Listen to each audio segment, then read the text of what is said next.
Pronto, Alexandre. E agora? Tudo bem? E aí, Alexandre, como é que você vai? Tudo bem? Tudo tranquilo? Tudo tranquilo, rapaz. Meio entrando de sola. Diga. Eu acho que é a primeira vez aí que eu uso essa tecnologia, mas aí a gente vai conversando e vamos convertendo aí as coisas. Tudo bem? Tudo tranquilo? Tudo tranquilo. Vamos lá. Bom, a gente está entrevistando, então, o Alexandre Andrada, que é professor do Departamento de Economia da Universidade de Brasília. A gente vai conversar hoje, nós combinamos falar sobre economia e bolsonarismo na pandemia. Hoje é dia 12 de maio, são exatamente 20 horas e 4 minutos. E amanhã, Alexandre, a gente vai comemorar, entre aspas, a abolição da escravatura no Brasil. Digamos assim, que esse mês de maio vai ser, a gente rediscute tudo aquilo que a gente já fala desde sempre a respeito da escravidão, da herança da escravidão no Brasil, da psicologia do brasileiro, enfim. E eu estava dando uma olhada hoje na internet e há sempre uma discussão, uma fala, quando se fala de escravidão, associando com alguns efeitos do bolsonarismo. Você, como economista, que também fala de sociedade e também dos efeitos das redes sociais, você identifica algo semelhante a isso? Eu confesso que nunca parei para pensar em toda a estrutura da questão, sabe? A escravidão é um tema que eu estudo, né, do ponto de vista acadêmico, né? E é óbvio, percebo que tem muitas consequências na sociedade brasileira em vários aspectos, certo? O mais óbvio é a desigualdade de renda que existe no nosso país. Tudo isso é uma herança muito grande da escravidão. O comportamento, muitas vezes, das elites, né, da classe média para cima, também está muito relacionado com esse passado escravocrata, né? Nós temos essa cultura do quartinho de empregada, do camarada achar que ele tem o direito de ser servido, porque ele, enfim, ele é uma classe mais elevada, ele tem mais estudo, ele é melhor do que uma pessoa que não tem. São várias as consequências, né? E a gente vê que a pobreza no Brasil tem cor, né? Ela é bem mais incidente ainda nas pessoas pretas, né? Principalmente mulheres. E é uma coisa que é marca dessa época, né? As pessoas pardas também foram escravizadas, né? E também sofreram, mas era bem mais... Os pardos, por exemplo, foram uma porcentagem muito menor dos escravizados até o final, comparativamente às pessoas pretas, né? E as mulheres sempre com mais dificuldade, né? De acesso ao ensino, de acesso à saúde, e tudo isso foi deixando marcas, né?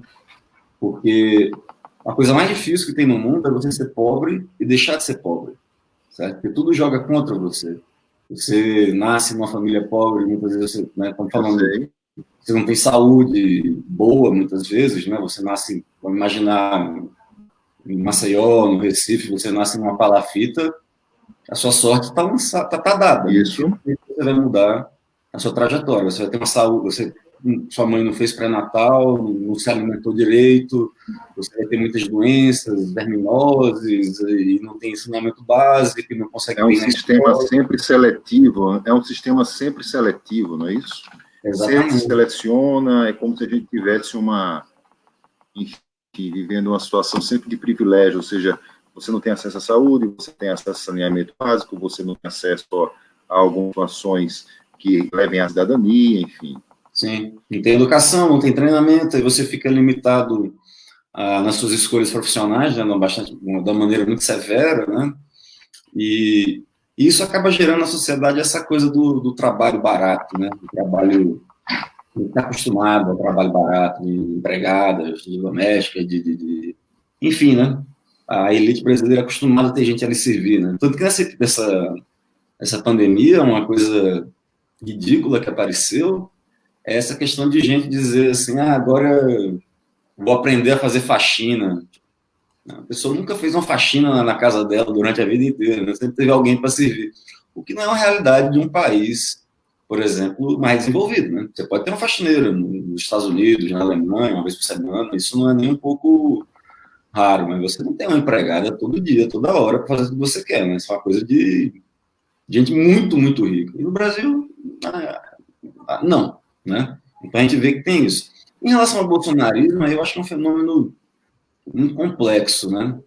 Pode ter traços dessa coisa, desse elitismo, mas eu identifico mais com a questão, talvez, uma ideologia muito de extrema-direita, né? Que foi sendo semeada no Brasil de uma maneira É um muito... protofascismo? Sim, é uma coisa que Ou é um junta... fascismo tardio, enfim? Sim, é uma coisa que junta um certo fanatismo, uma religiosidade estranha, né? Meio esquisita, com ideias de extrema-direita, né? Que nós temos, que foram muito bem cultivadas por gente como o Olavo de Carvalho durante mais de uma década no Brasil. Ele conseguiu sair de ser uma pessoa totalmente irrelevante no debate nacional, né? Como ele era no começo dos anos 2000, final dos anos 90, era uma figura patética, uma figura totalmente marginalizada, como o Bolsonaro, né? O Bolsonaro é político há muito tempo, mas era um político irrelevante, né? Uma coisa caricata, o cara que sobrou da ditadura, falando de ditadura, ninguém poderia imaginar que um camarada desse seria presidente do Brasil. E eles foram implementando essa agenda, né? Colocando essa ideia de que o comunismo é o comunismo, vai acabar com o Brasil, vai acabar com a religião, vai acabar com não sei o quê. E o cansaço natural das pessoas, depois de mais de uma década do PT, e enfim, essas coisas que foram acontecendo, Lava Jato, então gerou-se esse clima muito, muito favorável para eles, né? Juntou muita coisa ao mesmo tempo que permitiu que esse pessoal chegasse ao poder, né? E tem um corte, sim, de renda, né? Mas é estranho também, eu não posso afirmar completamente. Você tem muita gente da elite, da classe média alta, favorável ao bolsonarismo, né? Porque quer acabar com a violência na base da bala, né? Aquela coisa de bandido bom é bandido morto, coisa do gênero, né? Tem que acabar com o comunismo, tem que ter liberalismo econômico, poder produzir, trabalhador tem muito direito, tal, que é uma coisa de uma parte. Mas a gente já percebe também que também é uma parte dessa classe média, desse pessoal que também é bastante contrário, né? Que consegue tá saindo ou nunca não pertenceu. Então, é uma dinâmica muito complexa essa daí, da questão da elite brasileira com o bolsonarismo, né? Eu preciso realmente... Eu precisaria estudar mais para poder falar uma coisa com mais certeza, né? Mas é uma questão extremamente interessante. Alexandre, você escreveu um texto, deixa eu ver se eu consigo até aqui ver, você escreveu um texto chamado A Revolução Será via Zap Zap, que foi um artigo de 2018. Você fala que a direita raramente ia para a rua, exceção aí da Marcha pela Família, pouco antes da ditadura, etc. E hoje a direita ela avança com muita maestria pelas redes sociais, enfim, ela consegue ter uma capilaridade talvez bem maior do que o pessoal da esquerda. Nesse campo, você percebe que a esquerda perdeu a batalha e essa articulação ela não vai ser, digamos assim, retomada, as rédeas desse contexto não serão retomadas mais? Uma coisa que essa tecnologia de rede social permitiu, né, gerou, que é uma coisa nova no país, é exatamente esse tipo de manifestação de gente de direita e principalmente de gente que nunca tinha participado de manifestação, certo? De nenhum tipo de protesto. Um público que não é o público que você veria em uma passeata, né?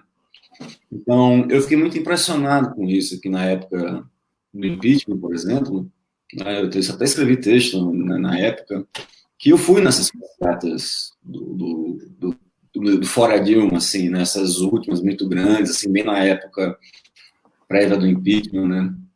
E uma coisa que me impressionou muito foi exatamente isso, muita gente idosa, certo? Idoso que não frequenta passeata normalmente, não é o público normal, né? Quando a gente pensa em passeata, tradicionalmente a gente pensa em estudante São os entulhos universitário, da ditadura, não é? pensa em universitário, secundarista, sindicalista. A gente não pensa em pessoas brancas de classe alta idosas, né? Ou famílias, que também foi uma coisa que é muito impressionante, né? Nessas passeatas aí do Bolsonaro. E isso daí, na minha impressão, nasceu por conta, primeiro, daqueles protestos lá dos 20 centavos, sabe? Aqueles protestos, quando eles começam, eles... Ali você identificava como algo referente à direita? Não, a princípio não. E, na verdade, ninguém percebia, né? Até o pessoal que começou o movimento, né? Que é um pessoal do Passe Livre de São Paulo. Que é um movimento que a gente vou colocar no espectro político, é um pessoal de esquerda, né? E eles começaram esse movimento, mas a história é cheia de coisas desse tipo, né? Você começa alguma coisa, você acende a centelha, você não sabe para onde vai o incêndio. E o que aconteceu é que esse pessoal começou a ocupar a rua, certo? Por conta desses 20 centavos, e aí não queriam partido político, não queriam se envolver, e aí, pela questão de rede social, as pessoas começaram a ir, né? Protesto na Avenida Paulista, domingo à tarde. É fácil chegar lá, né? Tem metrô, tem ônibus, e começaram a ir. E aí, até de novo, os protestos iniciais, que eram mais gente mais jovem, assim, e o protesto foi se encaminhando, esse movimento foi sendo, a rua foi sendo ocupada pelo pessoal de direita, que viu aquela oportunidade, enquanto o pessoal de esquerda foi saindo, né? E isso também emendou com a questão de Copa do Mundo, né? Também foi outra coisa que foi um amálgama muito grande, né, para esse pessoal protestar, porque é um protesto genérico, né? Então, ó, tá gastando dinheiro com estádio de futebol. Isso é uma coisa que, a princípio, poderia chamar gente de direita, de esquerda, eu posso ser de esquerda e achar ruim ter um estádio, como tem aqui em Brasília, que não tem time de futebol, eu posso protestar. E, aparentemente teve superfaturamento, né? O estádio custou muito mais caro do que deveria. Então, isso é uma pauta que agrega muita gente, mas acabaram servindo de plataforma, né, de colocar o pé na água para esse pessoal de direita. E aí eles aprenderam o caminho da rua e estão aí até hoje, né? Hoje em dia eles conseguem se organizar de uma maneira muito mais eficiente, né? Através de rede social.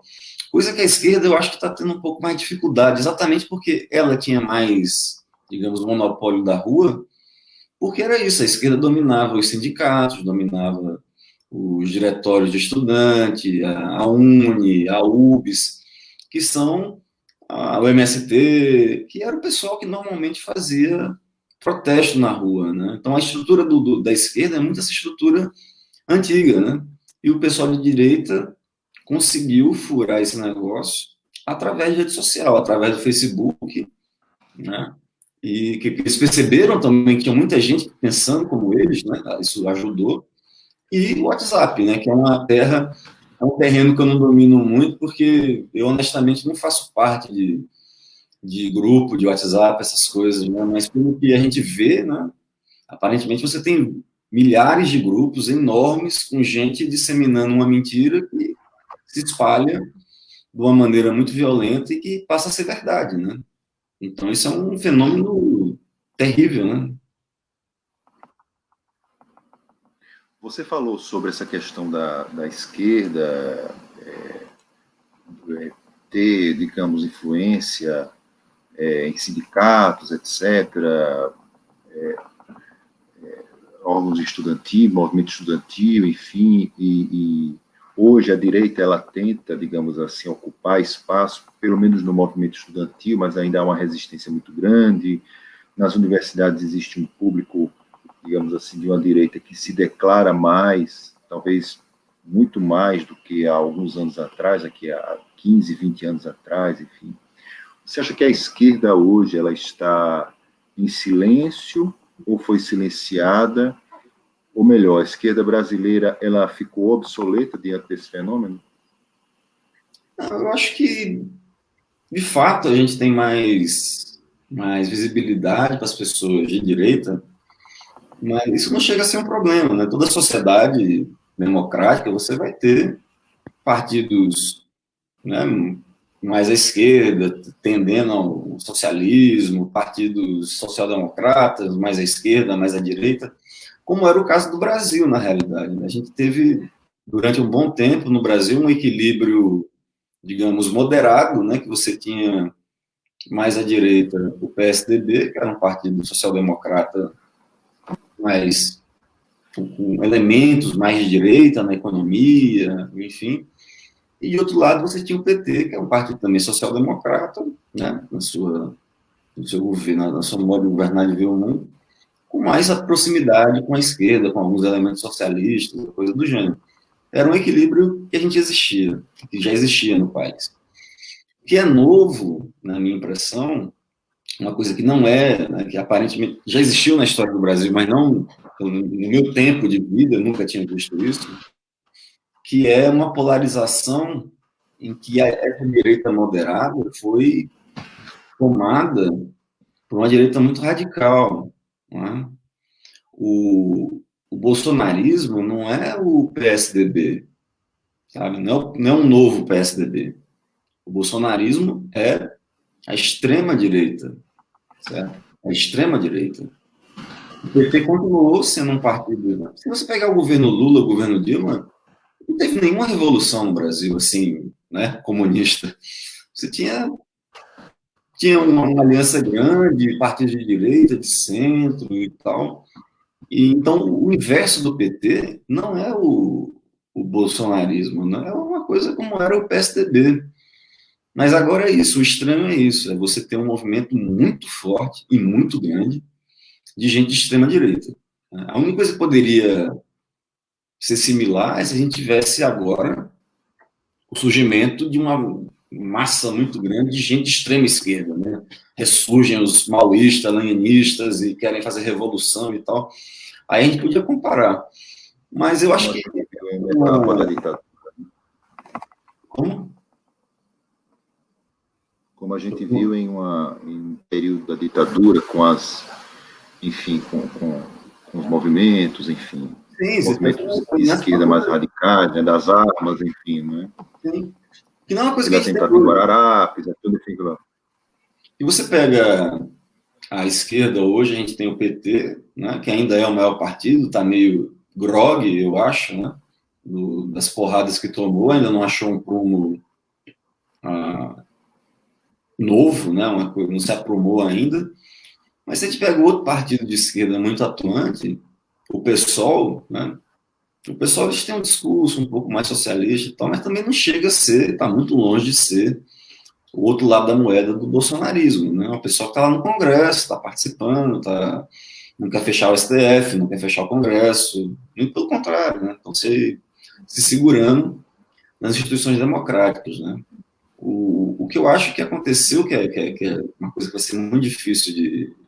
Realmente eu não sei como é que vai ser resolvida, é um troço muito estranho, né? Que Lula saiu com uma aprovação popular enorme, né? 80% de aprovação, uma coisa extraordinária. Mas com o tempo, né, com esse negócio de Lava Jato, Petrolão, o anti-lulismo, o antipetismo ganhou uma força extraordinária, né? Então, eu acho que é uma coisa... Então, Lula tem um nome muito forte ainda, ele agrega muita gente, né? Ele consegue, por exemplo, conseguiu eleger Dilma 2 vezes, né, o nome dele, né, digamos assim, né, a figura dele. Conseguiu levar Haddad para o segundo turno, apesar de toda a dificuldade. Então, ele é uma figura muito importante, inegavelmente, né? Mas também é uma figura que gera também muita ojeriza, digamos assim, um elemento muito forte de negação de gente do outro lado, o Lula e o PT. E aí é difícil, né? Como é que você vai substituir o PT, por exemplo, imaginando na esquerda? É o maior partido, de longe, né? Então, é um troço muito complicado. Muito complicado.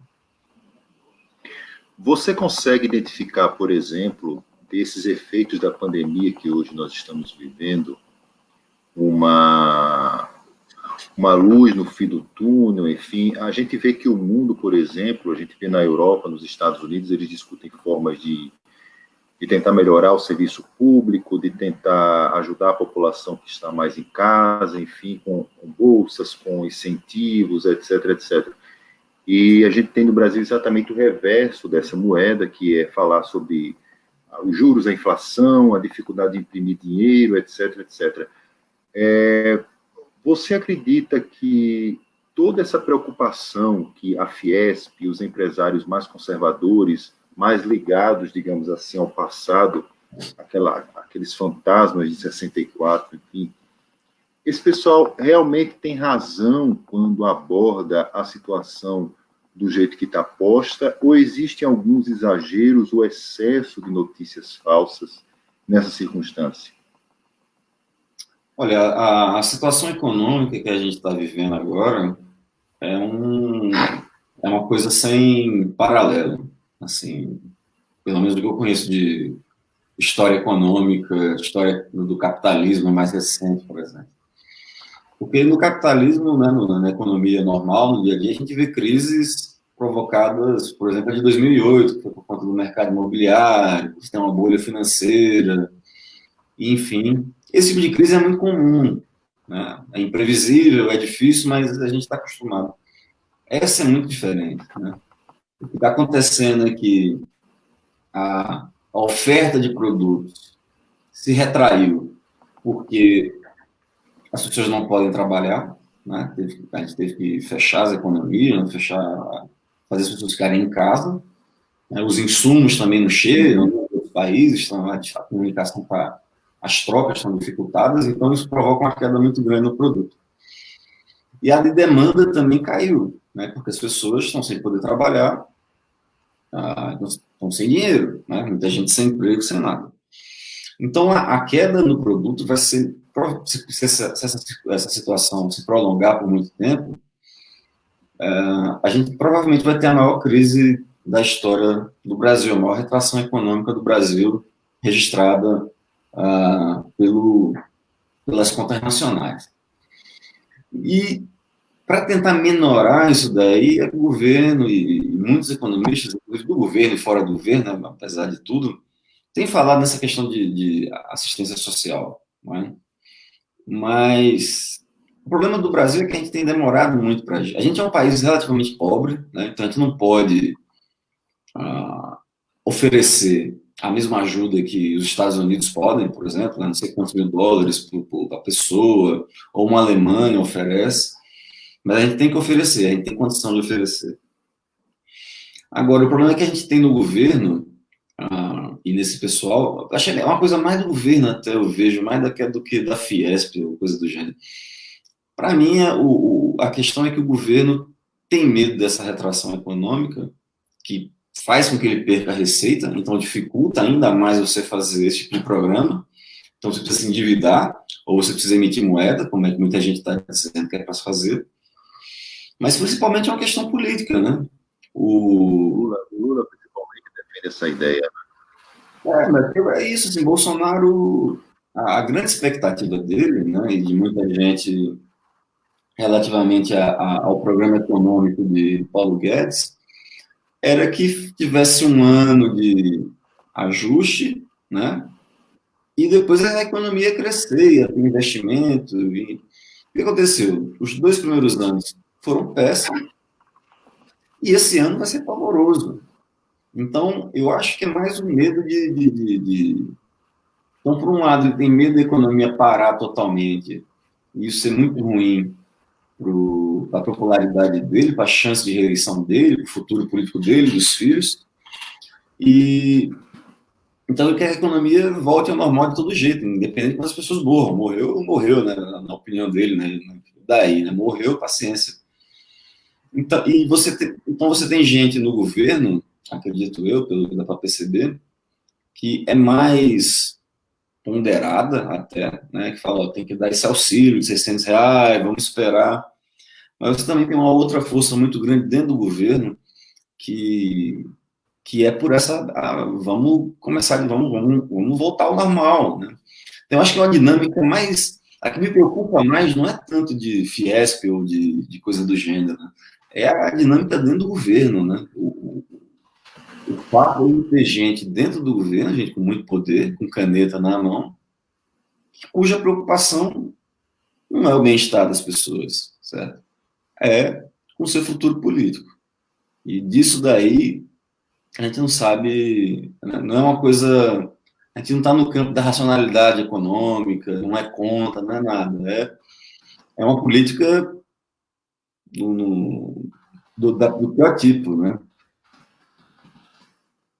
Você falou da história de um governo preocupado com o bem-estar, com o próprio futuro político, enfim, deixa eu te fazer uma provocação, isso já não é antigo, ou seja, todos os governos também não têm essa preocupação, todos os governos não governam, de certa forma, para uma pequena classe privilegiada em seus países, ou em seu país, enfim, esse tipo de preocupação, esse tipo de análise sua, não é a mesma coisa que chover no molhado em relação a isso? Não, você tem, assim, a política é grupo de pressão, né?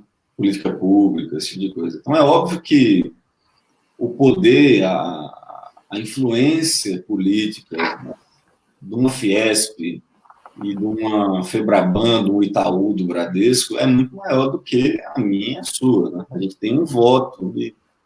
O dono do Bradesco, o dono do Itaú, eles também têm só um voto, né? Só podem votar uma vez, mas não é a mesma coisa. Eles têm muito mais poder, né? Então, é certo que eles têm uma influência muito grande.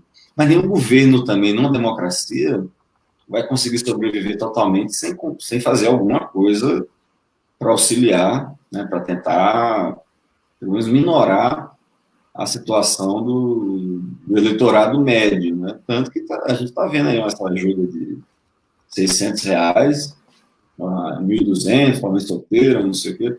Isso é uma coisa que o governo está fazendo pensando não só na economia, no bem-estar, mas na questão política, né? Tem muita gente até temerosa que isso talvez impulsionasse a popularidade de Bolsonaro, outras camadas mais pobres e tal. Mas, enfim, eu concordo com você, a dinâmica... Eu não acho que os governos, uma democracia, governam só para os ricos. Eles governam principalmente para os mais ricos. Mas só eu acho muito forte, sabe? Afinal, mais gente vota nele. Né? Enfim, é complicado essa dinâmica.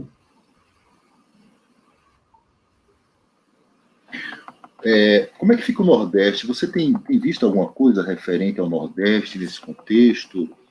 A gente aqui no Nordeste construiu o Consórcio Nordeste, a gente trouxe uma boa equipe de pesquisadores, de cientistas, até de cientistas que se propuseram voluntariamente a ajudar, enfim, a construção e a dinâmica do consórcio Nordeste.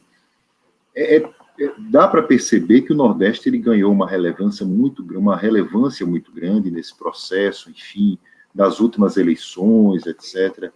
Eu me lembro até que na primeira eleição da FHC, havia uma preocupação do núcleo duro dos tucanos de escolher alguém que fosse do PFL, mas não qualquer alguém, sim alguém do Nordeste. Então, houve uma sondagem aqui em Alagoas com o ex-governador Guilherme Palmeira, que depois virou ministro do Tribunal de Contas, e aí prevaleceu o Marco Maciel, lá de Pernambuco.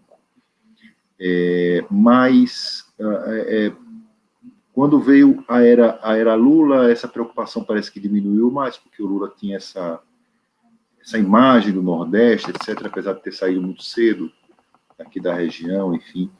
Eu queria que você pudesse falar dessa dinâmica da economia do Nordeste, porque a gente vai precisar sobreviver depois da pandemia, e como é que fica um presidente da República que trata nordestino como Paraíba e ainda assim ele consegue ter algum tipo de capilaridade de votos principalmente nas capitais do Nordeste, como a gente viu nessa última eleição. Você consegue compreender, quando você analisa pela sua ciência e, ao mesmo tempo, vendo o bolsonarismo como é, esse efeito que é? Você consegue entender como é que funciona essa dinâmica? Eu acho que é um negócio, como diriam os marxistas, dialético, né? Porque no governo Lula, eu acho que houve um grande espaço para o Nordeste, né? Houve uma atenção importante, né? Quando a gente pensa, por exemplo, no Bolsa Família, é um programa particularmente bom para o Nordeste, né? Que concentra ainda hoje, Norte e Nordeste, são as regiões mais pobres, né? Tem a renda média mais baixa e uma maior quantidade de gente pobre, né? Então, o Bolsa Família é particularmente importante para o Nordeste, para o consumo, né, dinamiza a economia de muitas regiões e de muita gente. Então, o Bolsa Família, por exemplo, é um programa muito bom, um programa de distribuição de renda regional, né? Além de outros investimentos, né, que foram importantes, né? Em Pernambuco, mesmo que eu conheço um pouco mais, durante o governo Lula, independentemente de méritos ou deméritos, a gente teve um período de investimentos muito importantes, né? Com a refinaria, né, todo aquele problema, estaleiro, enfim, investimentos muito grandes, estimularam a indústria local de uma maneira muito importante, né? Se você pega esse litoral sul de Pernambuco, né, de Suape, essa região do Porto de Suape, há poucos anos atrás, você passava por ali, do Recife você ia de Recife para Maceió, você só via cana praticamente, né? E depois, em um determinado momento, você começou a andar por ali, você continua vendo cana, você viu um monte de terreno sendo preparado para a construção de fábrica, para a construção de galpões, uma mudança econômica muito importante, né? Que se espalha, né? Para Pernambuco, para Paraíba, para Alagoas. Também teve um crescimento econômico importante no Ceará, teve movimentos importantes por lá, na Bahia. Então foi um período, acho até melhor para o Nordeste em geral do que o governo Fernando Henrique, nesse sentido, certo? Teve mais preocupação. Provavelmente, e essa é uma marca da sociedade, da história política e econômica brasileira, que esse tipo de coisa, esse tipo de atenção só é dada para o Nordeste quando você tem ou um presidente nordestino ou algum político ali do governo muito importante que é do Nordeste. Quando não tem isso, normalmente o Nordeste fica em segundo plano, que é o que está acontecendo agora, entendeu? Bolsonaro, a preocupação dele com o Nordeste é zero, certo? É zero. Você não vê nem. Você tem até polícia, tem um ministro lá do Rio Grande do Norte, tal, mas você não tem nenhuma figura de ponta importante no governo Bolsonaro do Nordeste, né? Com poder, com caneta, com nada, né? E o que aconteceu é que no Nordeste em geral, os governadores que foram eleitos não são do bolsonarismo, né? Então você pega os três maiores aí, né? Que é o Ceará, Pernambuco e Bahia, eles não são desse grupo. Então, a ideia do consórcio do Nordeste é extremamente interessante porque assim, eles se viram preteridos pelo governo, eles viram que... E é uma coisa muito importante, porque a região Nordeste é muito subdividida, né? São muitos estados, né? Comparativamente a Sudeste, Sul, a gente é muito dividida, a gente é uma região mais antiga, você tem um monte de... Né? Alagoas, Sergipe, tal, estados pequenos, enfim. Isso é bom, por um lado, tem senadores e tudo mais, mas por outro é ruim, porque você tem estados menores com menor poder de pressão econômica, por exemplo, né? Então, para o Nordeste ter mais capacidade econômica, né, e política, tanto internamente quanto externamente, a saída é fazer esse tipo de coisa, esse tipo de consórcio, né? Então, em vez de conversar com o governo... Você percebe a ideia dele atrapalhar, enfim, algumas situações e tal. Então, os governadores estão fugindo da insanidade bolsonarista, eles estão fugindo, estão tentando escapar desse esquecimento do que o Nordeste tem sofrido e tentando criar uma entidade com mais organização, né, com mais uma coisa mais homogênea e que seja capaz de resolver os problemas da região, de conversar com a China diretamente, de conversar com não sei quem, porque aí você consegue ganhar. Porque assim, Pernambuco sozinho não tem esse poder, o Ceará sozinho não tem essa capacidade, nem a Bahia, que é um estado maior, tem um PIB maior, um eleitorado maior, também é importante essa ação em conjunto do Nordeste. É uma coisa muito nova e muito interessante, porque há uma tendência no Nordeste, por conta de serem muitos estados, de um divisionismo muito grande. Né? O cara faz uma obra, faz uma ponte, vai fazer uma ferrovia, você tem que passar por Alagoas, por Bahia. São muitos estados, mas praticamente eles têm uma dinâmica muito própria. Você é de Recife, não é isso? Sim, sim. E aí tem uma dinâmica muito própria, eles têm uma dinâmica muito semelhante entre si. São 9 estados, mas, na verdade, formam quase que um continente. Né? Mas muitas vezes, em vez de ter uma cooperação entre esses estados, você ter uma luta, digamos assim, né? Uma batalha de um contra o outro. Né? Então, se a ponte vai para Fortaleza, tem que ter uma ponte passando para Natal, e acaba sendo um negócio que pelo restante coordena a região, sabe? Não tem uma ação conjunta para resolver os problemas que são de todos, certo? O Ceará não vai ficar rico sozinho, o Pernambuco não vai ficar rico sozinho, isso não vai acontecer, né? A gente tem que agir em conjunto, tem que todo mundo melhorar, todos os estados, né, pensando de uma maneira coordenada, seria muito mais fácil da gente resolver os problemas econômicos e sociais que a gente tem. Separados é bastante difícil. Então, o consórcio eu acho uma coisa muito promissora. Eu espero que continue, até independentemente de governadores que venham na frente. Você pode até não ter um governador mais à direita e tal, mas que perceba a importância desse movimento para a região.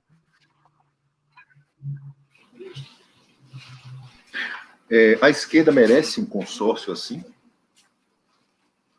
Eu acho que não só a questão da esquerda, porque você tem atores políticos muito diferentes nesse consórcio, né? Se for pensar.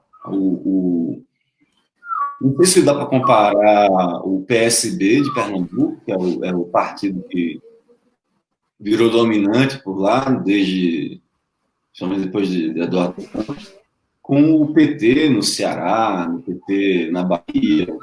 Né? Mas acho que é uma questão é uma questão, para mim, mais importante hoje em dia, na minha opinião, mais do que esquerda apenas, é você ter um consórcio, uma união de gente racional, certo? O cara pode ter um cara do PFL, do PSDB, desde que o camarada seja um pouco racional, já está... Que não seja um maluco, né? Exatamente. A gente não está numa época assim, eu acho que o momento importante agora seria, digamos, de frente ampla, né? Frente ampla. A gente, às vezes, pensa diferente, porque a gente está lutando, hoje em dia, não é contra um partido que a gente discorda, sabe? Então, o PSDB tinha uma visão de Brasil que você discordava e você não concordava com o rua lutar. Mas tinha uma racionalidade, tinha alguma normalidade, né? Tinha alguma coisa republicana, digamos assim. Agora a gente está vendo que tem gente no governo que é completamente louca, né? Que é completamente autoritária. Então é uma coisa muito mais profunda. Eu não tenho problema nenhum em num momento como esse. Eu acho que até os governadores do Nordeste, por exemplo, devem estar conversando com Dória, com Witzel, que são figuras que até pouco tempo a gente achava, né, que eram bolsonaristas e tal, mas, enfim, por não é porque não é nem achar, eles eram mesmo, né? Se mostravam assim, né? Agora, a gente não sabe se dá para se é por oportunismo ou se é porque viram que a loucura é grande demais.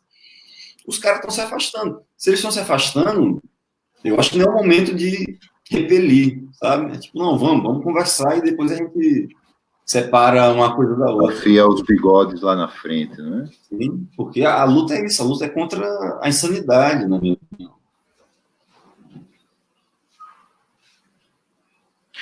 Você teve uma coisa interessante que aconteceu na eleição do Bolsonaro, é que, e aí você me corrija se eu estiver errado, é que na eleição do Bolsonaro ele foi adiante na campanha, enfim, teve a história da facada, enfim, mas não existia um plano nem de governo, muito menos um plano econômico para poder mostrar para a população.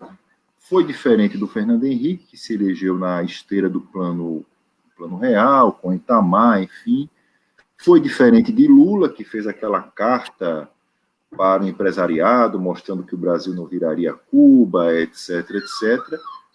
E a Dilma se elegeu também na esteira do sucesso econômico, ou aparente sucesso econômico, de situações lá envolvendo o governo Lula, mas com o Bolsonaro houve essa quebra de situação. Isso aconteceu unicamente porque a era Dilma foi aquela tragédia que a gente observou, enfim, ou porque, pela primeira vez na história do Brasil, o estômago ficou de lado e o brasileiro ficou muito preocupado com os casos de corrupção, de fazer uma limpeza no Brasil, enfim. Queria que você pudesse falar um pouco a respeito disso. Pois é, do ponto de vista econômico, né? Acho que principalmente com o segundo governo Fernando Henrique, que foi um governo horrível, né? Do ponto de vista de desempenho econômico e situação social, né? Teve um desemprego muito alto, né? Ele sai do governo com uma popularidade muito baixa, né? Fernando Henrique some do debate político durante muito tempo, ninguém queria aparecer do lado dele, porque o segundo governo dele foi muito ruim, né? O primeiro foi muito popular, inegavelmente, tanto que ele ganhou a eleição no primeiro turno, que é um fato que até hoje nem Lula conseguiu repetir, né, no auge. Mas o segundo mandato dele foi muito ruim. Mas o segundo mandato dele gerou-se, de certa maneira, um consenso econômico no país, que era o tal do tripé, né, macroeconômico. Então, a ideia é, vamos manter a inflação baixa, vamos manter as contas públicas mais ou menos em ordem, né, e vamos manter o câmbio um patamar, né, deixa ele flutuar, deixa ele... Enfim, uma política econômica que implementa a partir de 99 e que no primeiro governo Lula, com Palocci e Meirelles, continuou, né, de uma maneira muito forte. Então, você criou um consenso econômico. E até do ponto de vista social, você tinha semelhanças muito importantes entre os dois governos, né? Porque o Bolsa Família, por exemplo, inegavelmente ele teve antecessores, né? Como o Bolsa Escola, né? Que é famoso, não tem jeito, foi um experimento, né? Um ensaio para isso daí. Então, a diferença entre PT e PSDB estava naquela normalidade, da diferença, sei lá, de republicano e democrata nos Estados Unidos, né? Saía o Bill Clinton, entrava o Bush, né? Os Estados Unidos não mudava de cima embaixo, né? Era uma mudança em alguns pontos, né? O governo Lula, o governo Fernando Henrique, teve muita descontinuidade, mas muita continuidade, não foi uma mudança radical. O governo né, fez algumas coisas na economia que desagradaram, algumas coisas que desagradaram muitos economistas, muita gente no mercado, enfim, a economia saiu um pouco do caminho que se esperava que fosse mantido, certo? Por esse pessoal. E você teve problemas, enfim, vários problemas econômicos e tal. Mas eu acho que o fator muito mais importante do que a questão econômica foi a questão política que foi sendo gerada, né? Por conta da Lava Jato e por conta da Copa do Mundo, né? Esses dois eventos foram cruciais para o Brasil. Porque os problemas econômicos do governo Dilma, ela poderia ter resolvido no segundo mandato, certo? Seriam 4 anos ruins de crescimento econômico, não ia ser uma maravilha, mas seria gerenciável, certo? Mas quando começa a Lava Jato, com força, essa coisa de que o PT roubou, e todo mundo é ladrão, e Lula é ladrão, tem que ser preso, e não sei o quê, aí o clima petista foi ficando muito forte. E junto com a Copa do Mundo, né, que ninguém esperava que fosse o que foi. Tanto que quando sai a Copa do Mundo para o Brasil, as pessoas, né, comemoram, né, vai ser legal e tal. Mas quando chega na hora, vira uma questão que juntou muita gente de esquerda e de direita, que é um absurdo, tá gastando dinheiro com estádio e tal, e pronto. E aí a coisa desandou. Para muita gente tem outros elementos também nessa equação, né? Tem a questão do trato de Dilma com o Congresso, né? Mas e com o Congresso e com aliados, mas isso é uma coisa que eu não sei, eu não conheço os bastidores do governo, mas se fala muito, né? E deve ter ocorrido alguma coisa do gênero, né? Para uns é porque ela não deixou roubar, para outros é porque ela não soube gerenciar, enfim, não sei os motivos. Mas, em todo caso, o relacionamento dela com os partidos, com o Congresso, não foi bom. Então, ela foi perdendo apoio dos partidos tradicionais, que viram que o clima estava mudando, que a maré estava mudando, né? Que é o caso clássico do PMDB, né? O PMDB, quando viu que a coisa estava indo para o buraco, pulou fora, né? Ficou até o momento que achou que dava. Quando não dava mais, pulou fora por conta disso. Então, é uma questão mais, eu acho que mais do que a economia, nesse caso, é a política, sabe? Porque no período que Dilma estava no governo, apesar de você ter vários problemas armados, né, montados, que a gente sabia que iam estourar, não tinha estourado ainda. Né? O desemprego estava baixo, a economia estava ali, naquele negócio vai e não vai, não tinha detonado. Então, para mim, é uma questão mais política. Então, juntou o Lava Jato e a questão do que estava conversando no começo, que é essa ideologia de extrema-direita que foi sendo semeada de uma maneira muito, muito forte, e meio que longe dos olhos da gente, né? Quando a gente percebeu que Olavo de Carvalho não era mais piada, já era tarde, né? Você tem quantos anos, 36. Alexandre? 36, eu 36, eu tenho 40. Eu não me lembro de, na época da escola, pelo menos do meu lado, não sei do seu, de se falar de Olavo de Carvalho, enfim, etc., que foi nos anos 90. Isso não cresceu mais a partir do bolsonarismo, que precisou de uma justificativa. Poderia ser Olavo, poderia ser o fulaninho, o cicraninho, enfim, não é isso, não?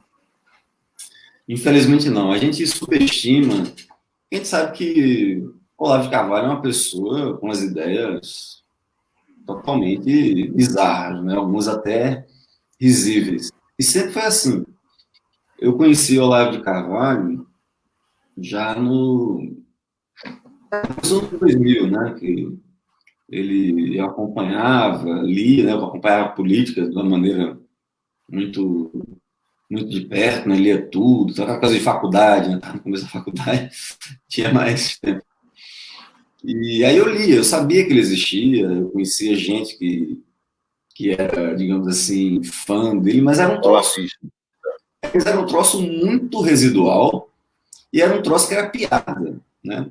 Então eu lia, eu entrava no blog dele, tinha um site que era o Mídia Sem Máscara, né? Que surgiu um pouco depois, que ele tinha um site tosco, que ele botava umas colunas, uns textos que ele escrevia com jornais bem obscuros, a Gazeta Industrial de São Paulo, um cara irrelevante, né? O pessoal fala que ele escrevia no Globo, não sei aonde, não, o cara escreveu uma coisa ou outra e tal. Ele começa a ganhar muita força, na minha opinião, e eu acho que isso é uma coisa que às vezes muita gente esquece, ele ganha muita projeção por conta de Reinaldo Azevedo, certo?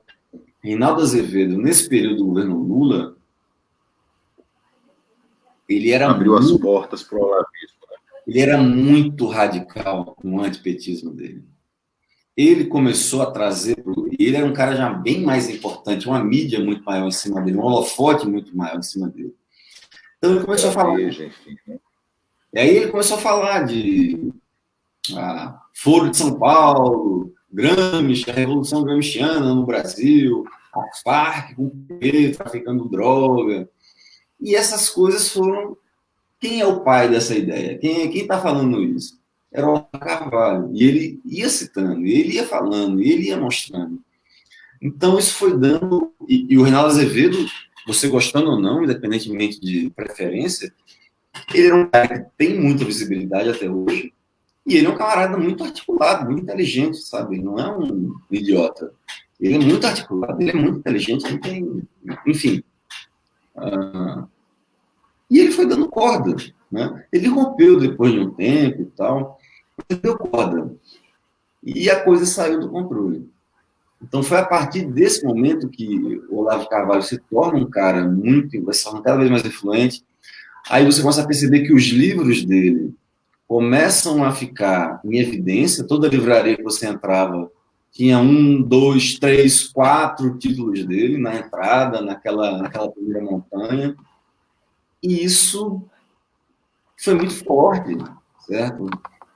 Ele tem uma mensagem muito simples, né? Ele explica desde o movimento dos planetas até a política mais besta, né? Ele consegue explicar de uma maneira muito trivial, muito simples, isso agrada muita gente. E ele foi conquistando por conta dessa, digamos, talvez simplicidade, eu não sei como dizer, né? Mas ele é um elemento central. Eu acho que, na verdade, um Bolsonaro da vida não teria surgido, não teria aparecido sem um Olavo de Carvalho. Poderia ter outro Bolsonaro, outra figura desempenhando o papel do Bolsonaro.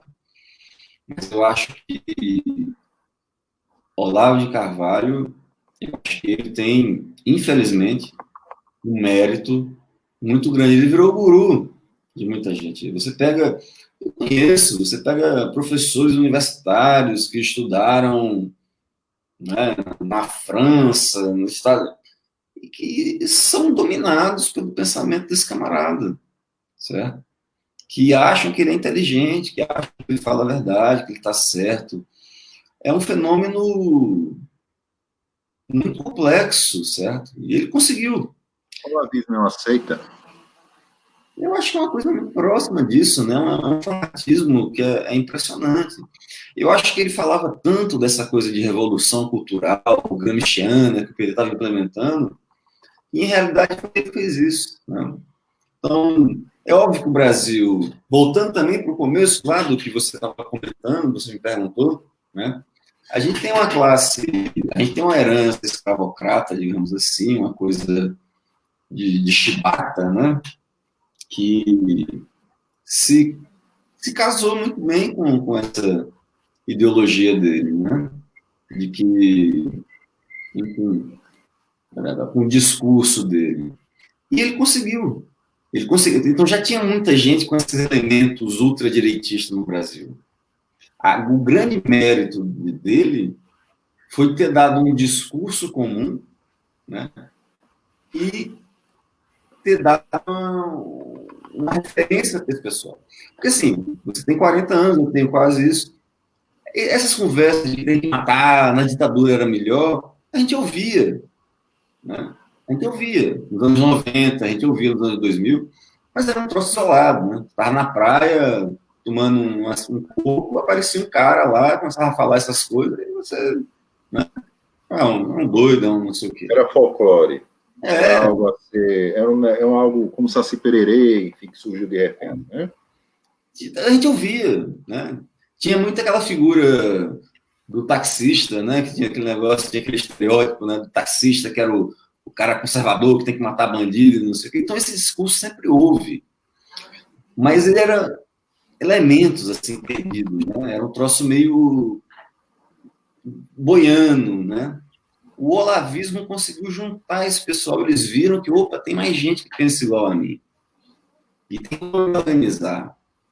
E isso criou uma força política enorme. Tanto em classe média, em classes mais baixas também, porque a gente não pode pensar que o bolsonarismo é uma coisa só de rico, né? O discurso dele contra bandido, por exemplo, é uma coisa que conquista muita gente de periferia, né? Mas não é um discurso original, não é? Porque as pessoas que mais sofrem com a violência são as pessoas pobres, né? Os bairros mais perigosos são os bairros das pessoas mais simples, infelizmente. Onde morre mais gente são os bairros mais simples e tal. Então, você é um pai de família, é um trabalhador que mora num bairro desse, que tem um índice de violência maior, e você é roubado, por exemplo, né? Todo mundo, eu já fui roubado na minha vida algumas vezes. E é uma sensação de você se sentir humilhado, né? E você, muitas vezes, você é um cara de classe média alta e roubam o seu laptop, você vai ficar puto, vai ter que ficar dentro, tava pagando parcelado, mas você não vai, você consegue ir lá no mercado e parcelar outro, né? Você vai levar a vida, você consegue seguir em frente.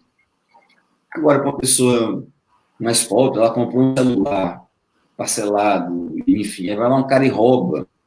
O cara fica muito revoltado, sabe? Cadê a solução para isso daí? E todo mundo sabe quem é o ladrão do bairro, todo mundo sabe quem é, não sei o quê. Como é que não prende esse cara, não sei o quê? Então tem esse discurso também tem várias camadas, vários grupos diferentes que eu acho que o olavismo, junto com o bolsonarismo, conseguiu juntar, né? E além disso tudo, um outro elemento que tem nessa equação são as igrejas evangélicas, porque é uma força muito grande nesses bairros de periferia, né? Você vai em bairros mais simples, no domingo, você vai ter bar, igreja, bar, igreja, bar, igreja, bar, igreja, igreja. É uma força muito grande, né? Isso tem uma capilaridade muito grande. E é óbvio que não é uma coisa homogênea, né? Você pode ser da Igreja da Universal, da Assembleia de Deus, e não pensar dessa maneira, certo? É muita gente, é muito diverso. Mas quando você tem os pastores de grande projeção dessas igrejas, né, como o de Macedo, na Universal, como o Malafaia, na Assembleia de Deus, e na Igreja Católica também, com movimento carismático, assim, tem uns padres ultra conservadores também, que aí você junta o outro elemento, né? A esquerda quer acabar com a família, todo mundo quer que meu filho tenha educação sexual para ser homossexual, masturbar com 6 anos, como é o OMS ensina. E gay, não sei o quê. Então, a equação do bolsonarismo, né, é complexa. Mas eu acho que, enfim, só para fechar, eu acho que o olavismo é crucial. Eu tenho uma última pergunta para você, Alexandre, antes de a gente encerrar a nossa live.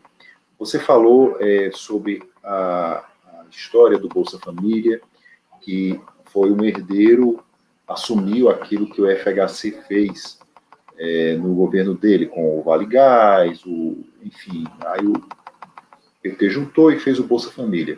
A Dilma também aproveitou, obviamente, por ser uma continuação do governo Lula, aproveitou alguns programas e sofisticou, etc, etc. Hoje a gente vê Bolsonaro seguindo essa lógica de que cada governo aproveita alguma coisa do anterior. O que é que se poderia aproveitar da era Bolsonaro? Que é bom. De bom, tá puxado. Na tua área, na área da economia, nada em relação a isso, nem a credibilidade ou a suposta credibilidade do Paulo Guedes? Não, nem isso. Sabe por quê? Porque, primeiro, que o Brasil não está com credibilidade. Tá? Paulo Guedes, essa equipe econômica, é um pessoal ultrapassado e radical, olavista, né? Tem lá um texto que eu escrevi há um tempo atrás sobre o secretário de Política Econômica, né, que é um dos cargos mais importantes ali do Ministério da Economia, que é um camarada que fazia live fazia aquelas conversas com o Olavo de Carvalho constantemente, louvando o Olavo de Carvalho também incensando ele. Então, É um camarada olavista, com um cargo crucial na economia.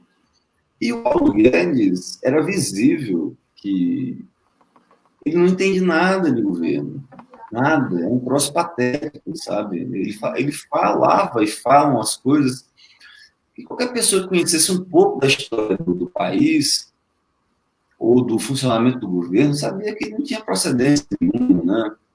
O cara falar, por exemplo, que vai, né, zerar o déficit público vendendo 1 trilhão de estatais no primeiro ano, então, isso é uma insanidade. Né? Você pega exemplos aí, né, sei lá, você pode pegar em Alagoas, em Pernambuco, sei lá, o cara vai lá e quer privatizar a companhia de esgoto de Alagoas, a companhia de energia de Alagoas. Exatamente. Quanto tempo demora para o cara fazer isso? Governador. Normalmente tem assembleia na mão, que não sei o quê. Tem passeata, tem quebra-quebra, o cara entra na justiça, o outro não sei o quê. Demora, mesmo que o cara queira, mesmo que tenha clima, né? Imagina vender 1 trilhão de estatais, nem existe esse dinheiro. O cara vai lá e vou vender uma Petrobras. Não vai. Vou vender o Banco do Brasil, sei lá, uma coisa dessa de um dia para o outro. Não vai, não tem como, não é assim que acontece. E outras coisas que ele falava, totalmente não sabe como funcionava o orçamento público, enfim. E o pior é que é o seguinte, o mercado apostou nesse pessoal porque preferia eles, sabendo que são meio loucos, o PT. Porque tinha a impressão que o PT, com a Haddad, ia continuar fazendo as coisas que Dilma fez, eles não queriam. É uma opção. Mas credibilidade o Brasil não tem. Por quê? Porque a credibilidade do governo vem também da sua racionalidade, né? E da sua capacidade de pensar, de gerenciar, coisa que esse governo não tem. Então, imagina um governo como o Bolsonaro que fala que vai liberar mineração em terra indígena. Tu acha que uma mineradora americana, belga, vai investir no país? Vai ser bom para a imagem dela abrir um garimpo, sei lá, uma mineração num país desse? Se tiver diamante, sim. Se tiver ouro, sim. Mas mesmo assim ele vai pensar muito, porque assim, essas empresas também têm uma questão de... Levando em conta como o Trump age nos Estados Unidos, né? E ele é tolerado, enfim. Mas as empresas também, elas têm imagem, certo? Elas têm essa preocupação. Certo? Eles vão deixar ouro e diamante no canto. Certo? Ou outro exemplo também mais simples, mas negócio de soja, eu vou vender soja para todo lugar. Aí o cara vai lá e fala, vender alimento, carne, vou vender carne para a Europa. E o cara fala que, olha, eu vou liberar carne, pasto em terra indígena. O consumidor lá não vai querer. O fabricante lá, o intermediário, não vai querer, porque vai ter protesto, coisa do gênero. O cara acaba com a Amazônia, aí não pega bem na OCDE, não pega bem no G7, não pega bem... Então, você não está fazendo uma imagem boa do país, certo? Se for pensar em outros governos, né, como... Se pensar no governo Lula, né, que tinha muita desconfiança, muito temor no começo, né, tanto do mercado interno quanto dos investidores externos, o governo Lula sim construiu uma credibilidade, né? Fez a política econômica que se esperava, né? E não enveredou na insanidade, né? Ninguém vai investir num país louco, num país doido, num país que o presidente fala que... A gente não é os Estados Unidos, certo? O Trump, ele pode ser louco, porque é o presidente da maior economia do mundo ainda, e os Estados Unidos têm uma dinâmica diferente, né? Os estados são muito fortes, né? Uma Califórnia pode ser antitrumpista, tem muito poder. A gente está vendo o governador de Nova York, que não é trumpista e está fazendo um contrapeso muito grande. No Brasil é um pouco diferente, não é tão fácil assim, né? Então, essa ideia de que Bolsonaro e o Paulo Guedes estão dando credibilidade para o Brasil não está. Tanto que a gente está vendo o dinheiro sair daqui, a gente está vendo bancos estrangeiros falando mal daqui, agências de risco falando mal do Brasil, porque não é um governo funcional, certo? Até para investir, até para o cara explorar um outro país, o outro país tem que ter alguma normalidade, tem que ter algum sentido, e nem isso a gente tem. Bom, nós entrevistamos Alexandre Andrada, que é professor da Universidade de Brasília, professor do Departamento de Economia. Professor Alexandre, agradecemos a você pela sua gentil participação hoje. Só para as pessoas que estão chegando agora na nossa live, a gente hoje fez uma troca, nós saímos do Instagram e estamos hoje pela primeira vez no Facebook, e estamos aprendendo um pouco aqui as novas ferramentas. Essa live fica à disposição de todos vocês aí no Facebook, depois a gente vai espalhar também nas redes. Vale a pena a gente, vocês, todos nós, reassistimos ou assistimos essa entrevista com o professor Alexandre, da Universidade de Brasília, falando sobre o contexto brasileiro, falando sobre a economia mundial, falando sobre a pandemia, falando sobre a nossa história e o nosso futuro também. Professor, muitíssimo grato. Se o senhor quiser deixar a mensagem final aí para todos nós, antes da gente encerrar, fique à vontade. Bom, eu queria agradecer, foi uma conversa muito, muito agradável, muito produtiva e, enfim, obrigado por me chamar. Muito bem, então, forte abraço, então, Alexandre, muito grato e até a próxima. Abraço. Até a próxima, então, aos todos os nossos internautas. Forte abraço.